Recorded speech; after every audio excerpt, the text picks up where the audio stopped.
Nih, lihat di sini. Ayo kita bareng-bareng open page 6.7, sorry. No, it's just an example. Itu cuma contoh kalimat. Jadi, mana? Were I in his shoes?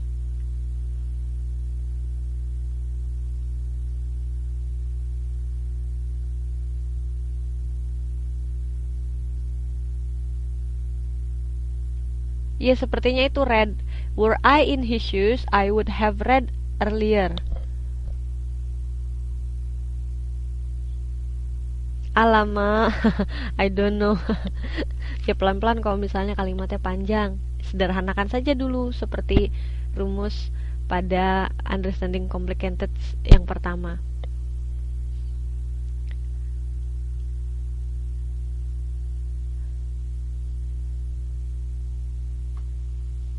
Sudah semua dibuka ya. Jadi sebenarnya ini adalah kata lain dari penggunaan if dengan menggunakan kata yang lain. Bisa menggunakan to be atau contohnya yang nomor 1 ini, were I in his shoes, I would have read earlier. Atau kata if tersebut digantikan dengan modals, yaitu should atau had, ya.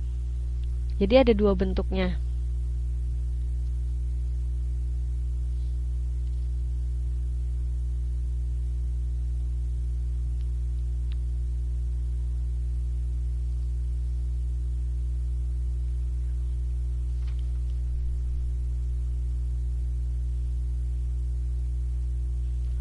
Nah, kalau was, karena di sini kalau kalimat pengandaian itu was jarang digunakan. Meskipun dia di situ tulisannya I kan harusnya kalau nggak I am, I was ya. Nah, tapi dalam kalimat pengandaian itu memang yang dipakai were. Ini adalah pengecualian peraturan pengecualian seperti itu. Karena biasanya was ini juga bisa digunakan untuk menyatakan seseorang yang sudah meninggal. Ngerti nggak? Jadi mungkin untuk lebih memperjelas kita membicarakan sesuatu hal yang berbeda, bukan tentang orang yang meninggal, maka ditulis dengan were. Itu udah peraturan dari English grammar. Karena kalau kalimat pengandaian meskipun itu I, dia tetap pakai were.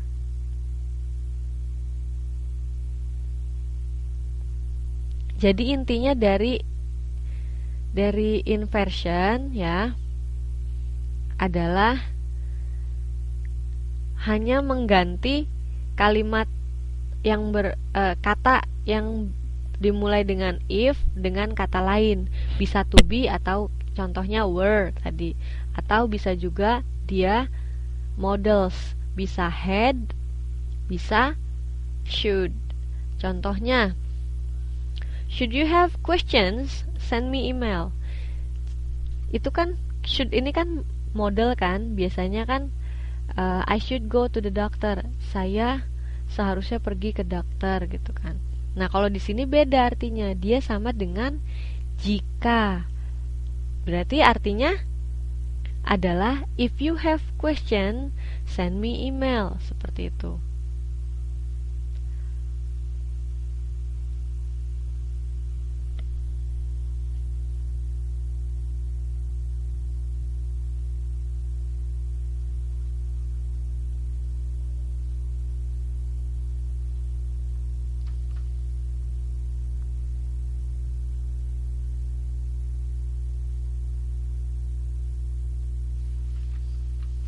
Kapan kita menggunakan was atau were?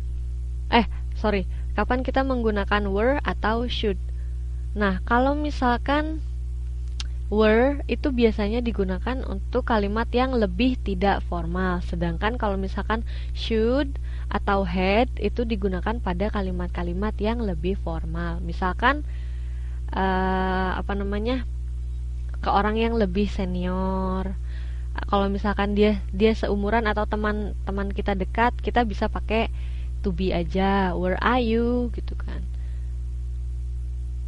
Kalau misalnya dalam bahasa Indonesianya, kalau aku jadi kamu gitu kan ya, pasti aku udah begini begini begini. Kita kan misalkan kalau kalau ngasih tahu teman atau apa, kita kan pasti ngomongnya kalau ke teman sendiri kayak gitu. Tapi kalau ke orang yang lebih tua atau misalkan dia dalam hubungan profesional, misalkan dalam kerja, itu kan biasanya teman tuh kalau mengingatkan, seharusnya jika kamu begini jadi begini. Jadi strukturnya lebih halus kayak gitu.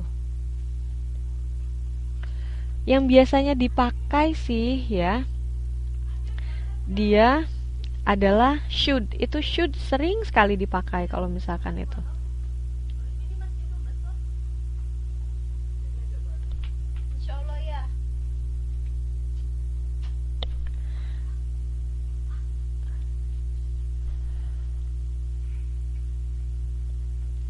Biasanya yang dipakai should sama had. Yang could atau would, aku kayaknya belum pernah lihat. Kalau misalkan ada, nanti aku cari lagi apakah sebenarnya penggunaan itu bisa atau enggak ya.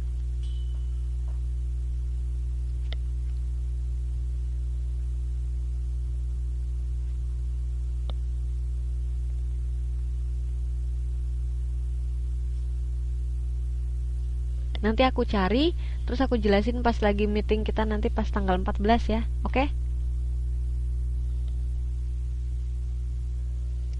Loh, barusan aku udah jelasin penggunaannya suka-suka aja. Bukan suka-suka aja, tapi tergantung situasinya. Coba nih, biar nggak lupa aku ulang lagi. Kalau pakai penggunaan to be, biasanya digunakan dalam lingkungan yang seperti apa? Situasi yang seperti apa? Formal atau informal?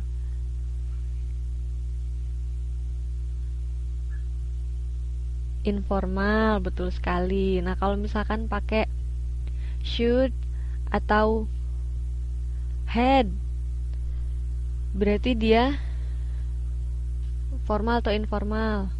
Formal, keadaan yang lebih sopan seperti itu. Bisa ya?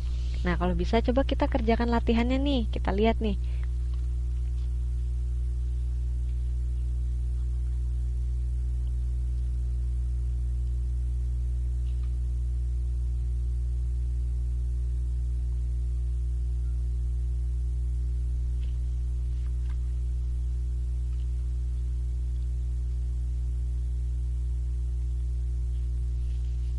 Nah, sekarang exercise yang number one.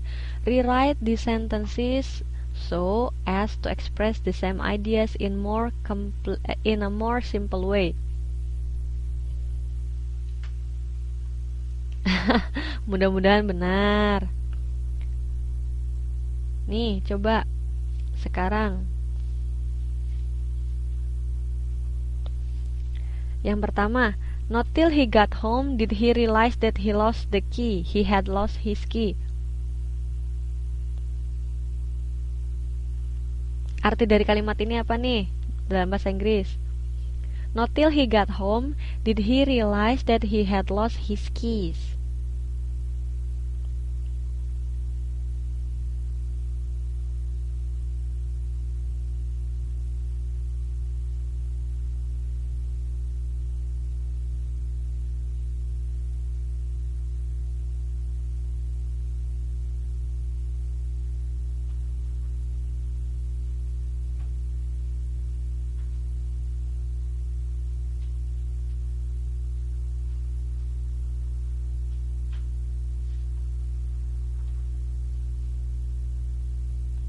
Mbak Turyati ini nanya yang mana sih?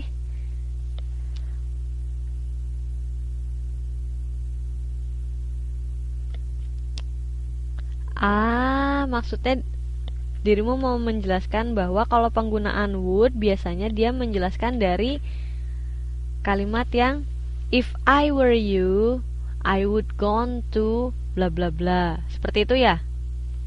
Iya. Jadi tapi dia tidak diletakkan di depan, misalkan nggak digunakan would bla bla bla kayak gitu. Cannot skip, still thinking in your mind.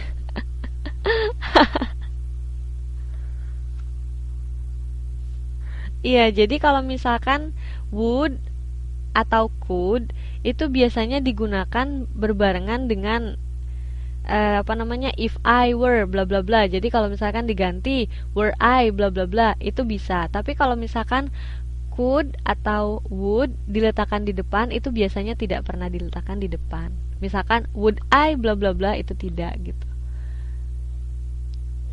Jadi ternyata itu toh yang ditanyain. Aku tadi ndak mudeng.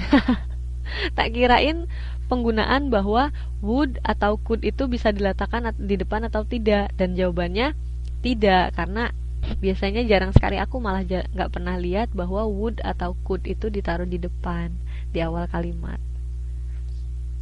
Nah, if I studied hard, I would pass. Nah, berarti ini kenyataannya dia tidak study hard dan dia tidak lulus. Nah, kalau misalkan diganti dengan inversion, were I study hard, I would pass, seperti itu. Kayak gitu. Jadi sebenarnya pertanyaannya Mbak Turyati itu adalah menjelaskan bahwa sebenarnya dia mungkin mbaknya mau bilang bahwa would bisa dipakai di situ, tapi dia letaknya di depan.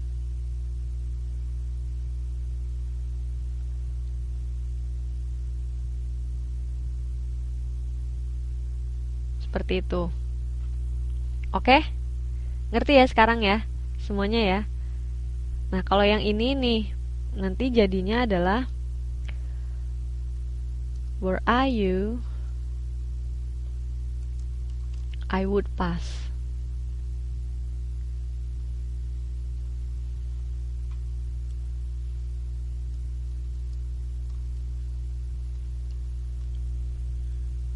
Halo, halo? Sekarang bisa dengar? Mungkin jaringannya Mbak Turyati juga agak kurang jelas, jadi tadi waktu ngejelasin mungkin overlapping. Ketika Mbak Turyati nggak bisa dengar, aku masih menjelaskan kayak gitu. Halo, halo, halo, dengar nggak sekarang? Halo, halo.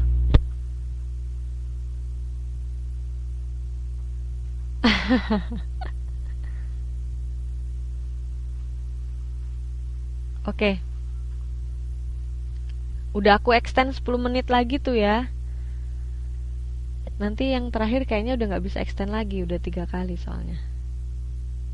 Nah, sekarang kita mulai ke yang ketiga ya. Inversion sudah jelas kira-kira ya. Jadi dia adalah sebenarnya hanya mengganti kata if dengan were atau should. Nah,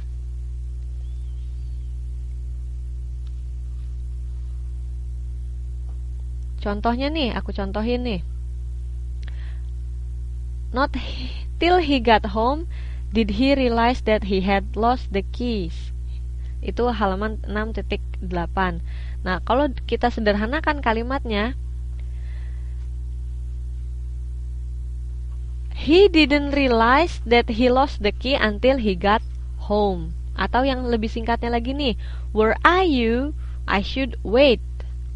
Tapi diganti jadinya kalau misalkan dia lebih sederhana, if I were you, I should wait. Seperti itu.